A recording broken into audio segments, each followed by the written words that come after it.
welcome everyone. I'm Marianne Grady Flores, and we're here today returning to the DeWitt Town Court.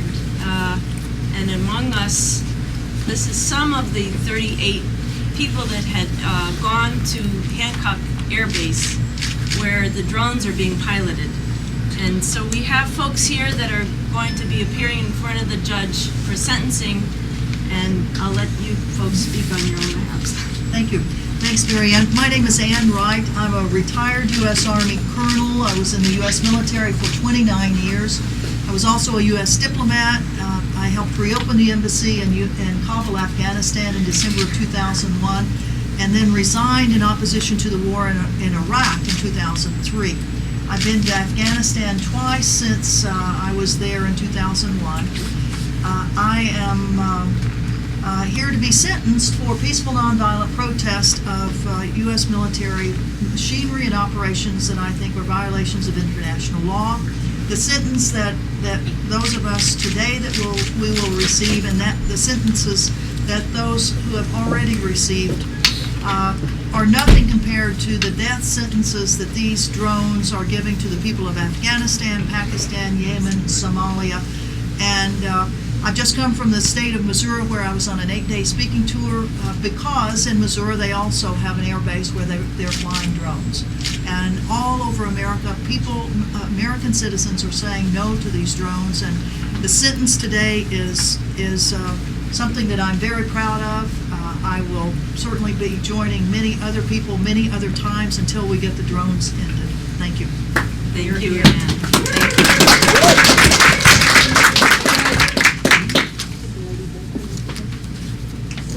I'm Elliot Adams. I served in the U.S. Army as an infantry paratrooper in Vietnam, Japan, Korea, Alaska.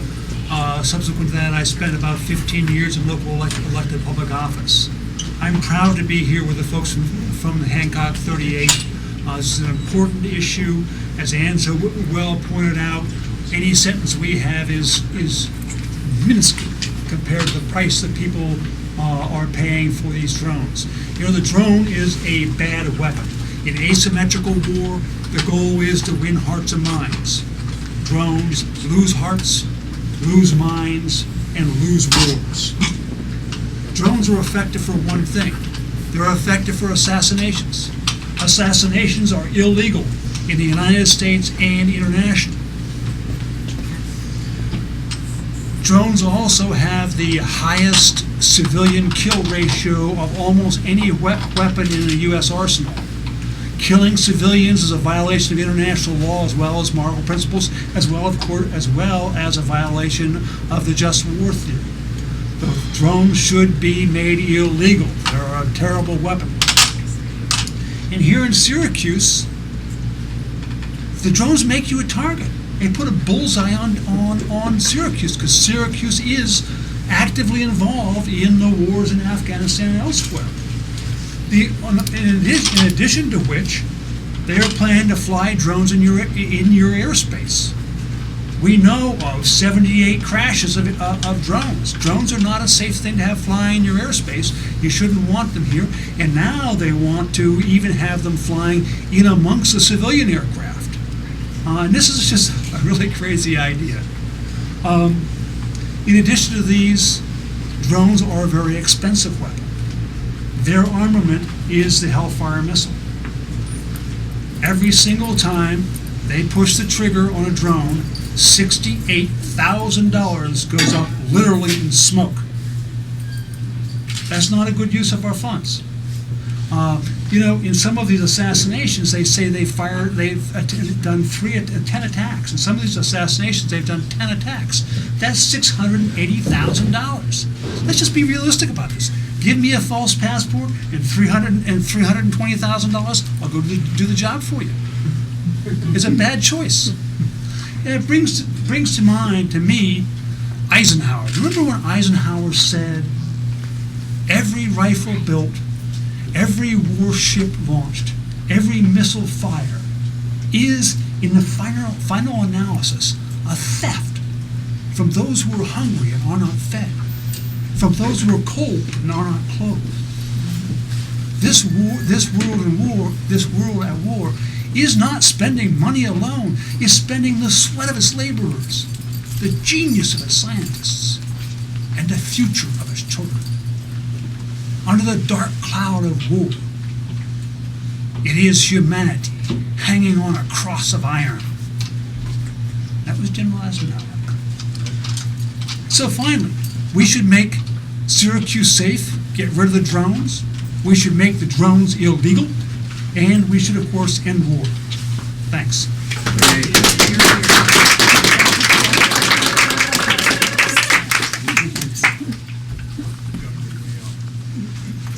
It's of course a privilege to be here in Syracuse and to be gathered with such a fine community. I most recently was in Kabul in Afghanistan, where the harshest winter on record has happened, and 40 children under age 5 have frozen to death since the beginning of the year. When I was on my way home, I noted in a Forbes report that Lieutenant James, he's in, Lieutenant General James from the Air Force, had reported in Washington, D.C. that in order to examine the intelligence information that's been compiled by the many, many drones that are flying over areas like Afghanistan, it would require 60 to 70,000 analysts, and that's how many are in the employ of the Air Force now.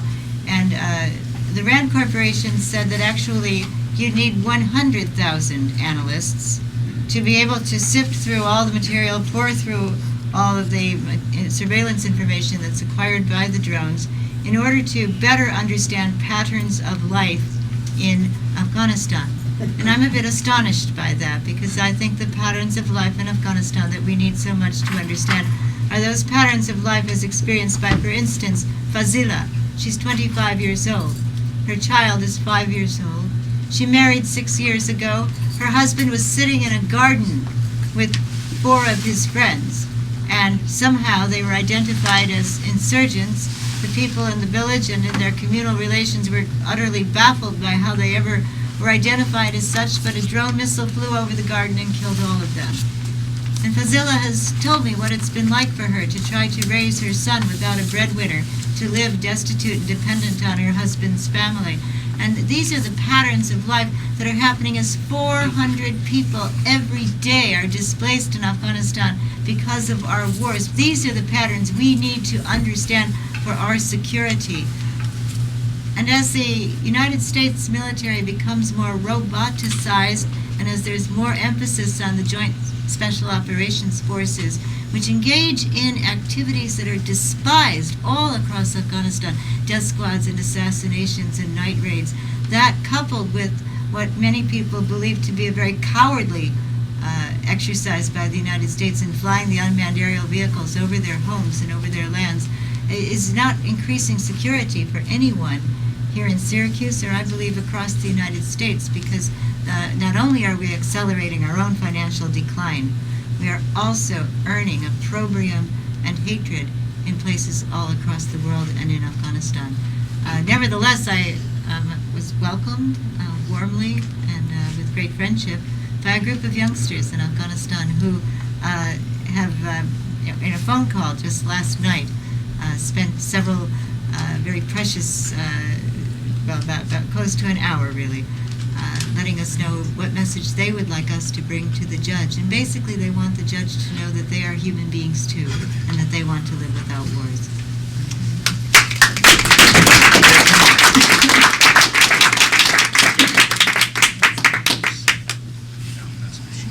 Good afternoon, everyone.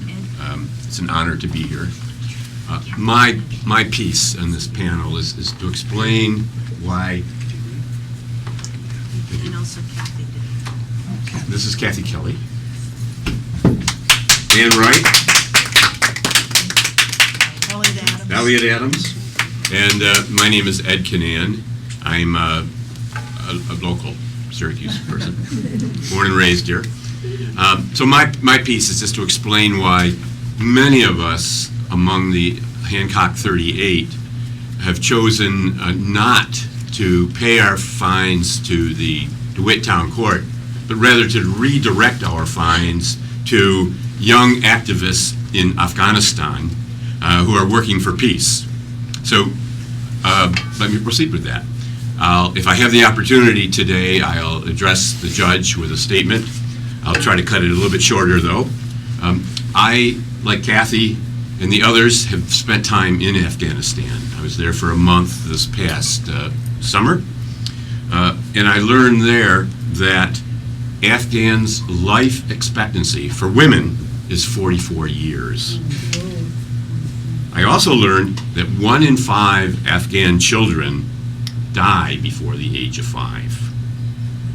Save the Children, an international agency advocating for children, has rated Afghanistan as the worst country in the world to be a mother. And just recently, in this cold winter that Kathy referred to, a number of children froze to death in the refugee camp on the edge of Kabul that I visited. Now, these statistics were compiled after the U.S. has been in Afghanistan for 10 years, squandering hundreds of billions of dollars, saving the Afghans. They were compiled after the U.S. helped impose a notoriously corrupt regime on the people there. I can't get these statistics out of my mind. So I come to court this evening with a sense of deep shame for what the U.S. has done to the people of Afghanistan.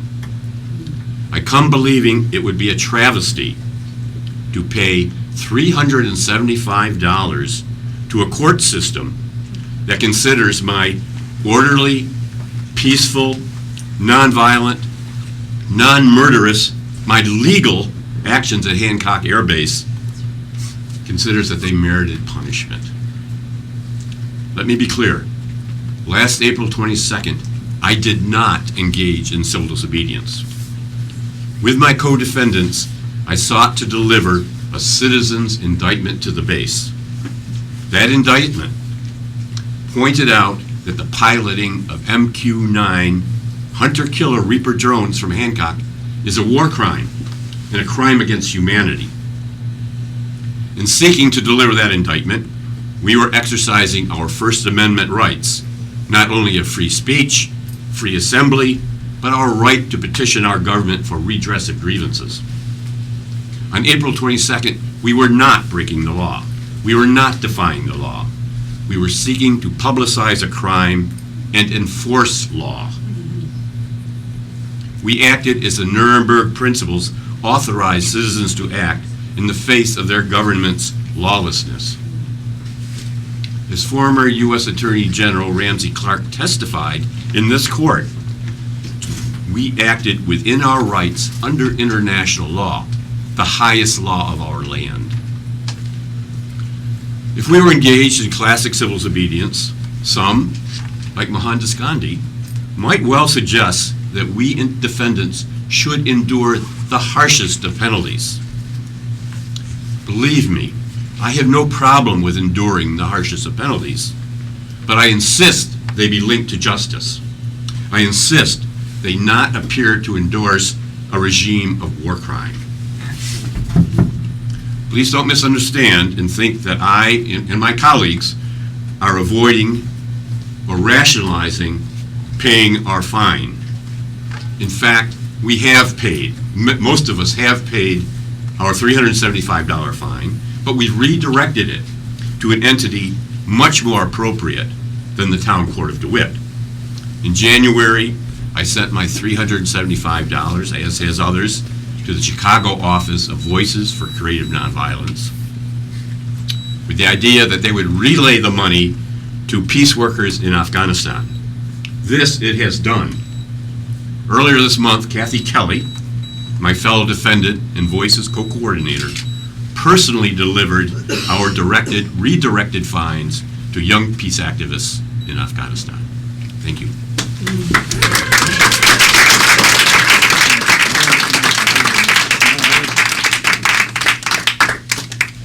So does anybody in the press have any questions of any of the speakers here or any of the folks, the other co-defendants? Does anybody have any questions? Is the judge allowing you guys to redirect your fines? We'll find out. We don't know. This will make this evening quite interesting.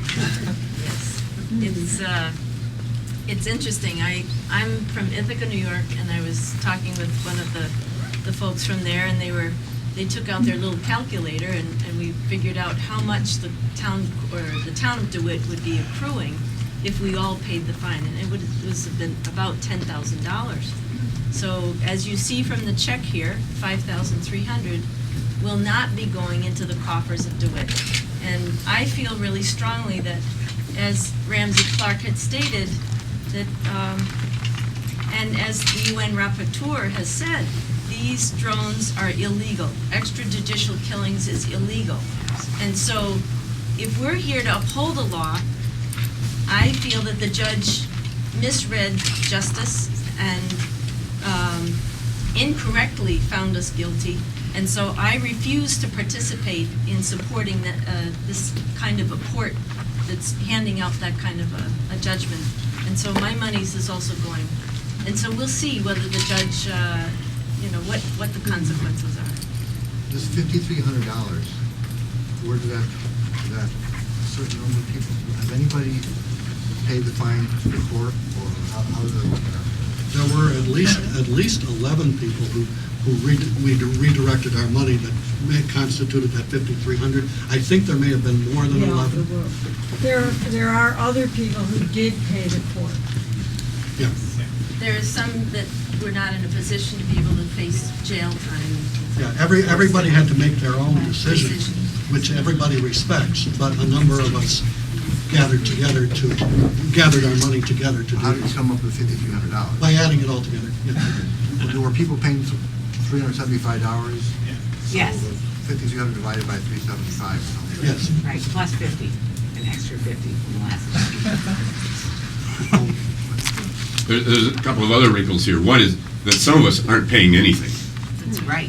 Also, at least one person is paying $375 to be redirected, their fine to Afghanistan, but he is also paying the court the $375.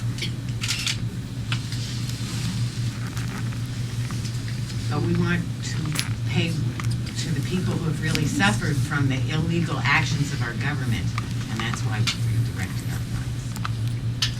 And I also think that it's really important for us to make the arcing connection with all people of color. This is not just assassinations happening in Afghanistan, but our government, being the superpower that it is, has had a history of, having extrajudicial killings against people of color in this country, against blacks, Latinos, African Americans, the American Indian communities. There are people that are marginalized every day, starting within our own cities. Right in Ithaca, Sean Greenwood was murdered just 2 years ago, and we just celebrated his life, and we remembered him just this past Sunday on the anniversary of his assassination. And in the Bronx, there is murders. Every city in this country and along our borders, drones are being used to patrol and go after illegal alien. These are our brothers and sisters, Yes. and that's what this issue is about. The drones are being used against our brothers and sisters on the other side of the planet as well. So, who is the winner here? It's the military contractors, and right. all of us lose. We all lose. We lose a piece of our humanity, and our brothers and sisters are falling left and right. So, thank you. Thank you. Thank you. There may be more questions. Does anybody have anything? What, the fine, and what's the other part? Is there anything else along with the sentence that you guys are expecting? Community service was something that people had to report to the court and say what it is that they had done. Does anyone want to speak to what you've done or what you do with your life on a daily basis? Well, what I've done is Say who you are. my name is Jim Clune from Binghamton. I was one of the defendants. I'm here for the victims.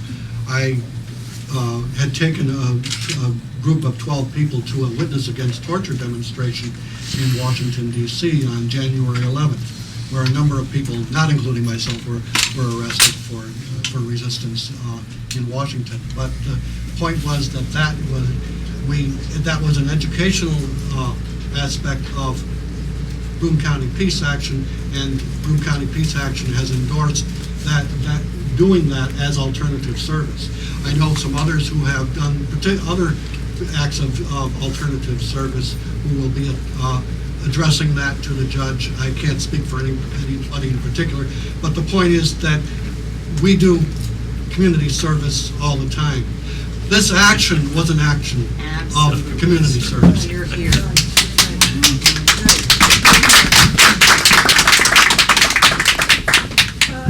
And one more point about sentencing is that we have 5 people today who will be sentenced for the first time. Right.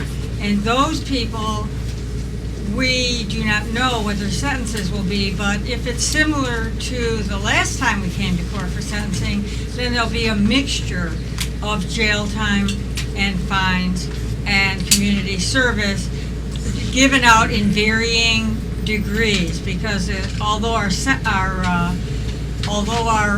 convictions were all for the same crimes, the sentences were very diverse according to whatever the judge's inner calculus was in terms of how guilty or what he thought a given person had done. So this is something we can't know for sure what will happen to these 5 people today, who are Kathy Kelly, Elliot Adams, Ann Wright, and Jules Orkin, and where is Martha Hennessy? Somewhere. Yeah. So those 5 people are here to stand before the judge and receive their initial sentence. Judy, how many days did you spend in jail? Only 3. Well, Long enough. let's be clear on what this was. This was not criminal activity. This was a violation of a misdemeanor, a failure to move in front of a locked gate that was already, with traffic already blocked. I mean, this is not like robbing a bank or anything like that. It's For 11 minutes. Yeah, 11 minutes. So, And to uphold the Nuremberg principle that we are required to try and stop the illegal acts of our government. My name is Victoria Frost from Buffalo. And we are proud to stand here fully legal, wrongfully convicted, and standing up for the people who can't stand up here and now.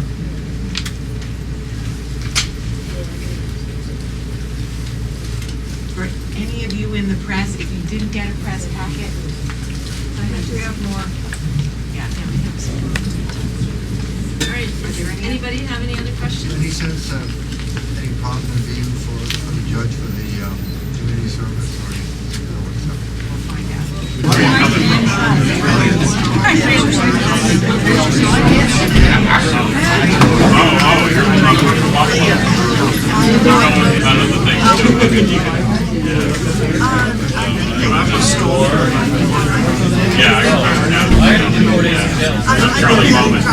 We should bring it into the courtroom, so why don't we just leave it here? No, so, yeah.